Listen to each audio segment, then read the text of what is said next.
మీ wife మీ పైన section 498A కింద మీరు కేసు రిజిస్టర్ చేశారా? అయితే మీరు ఫస్ట్ చూసుకోవాల్సింది ఏంటంటే section 3 and section 4 of DP act అంటే డౌరీ ప్రొహిబిషన్ యాక్ట్ కూడా ఇంక్లూడ్ చేశారా లేదా అని చెప్పేసి.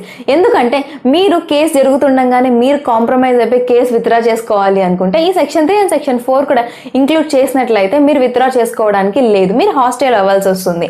ఎందుకు విత్డ్రా చేసుకోవడానికి లేదు అంటే section 3 and section 4 of DP act ఏం చెప్తుంది అంటే మీరు డైరెక్ట్గా కావచ్చు, ఇండైరెక్ట్గా కావచ్చు, అమ్మాయిని కావచ్చు, వాళ్ళ పేరెంట్స్ని, వాళ్ళ రిలేటివ్స్ని ఎవరినైనా కూడా కట్నం అడగడం అనేది ఇండైరెక్ట్గా కానీ డైరెక్ట్గా కానీ ఇట్స్ ఎ నేరం అనమాట.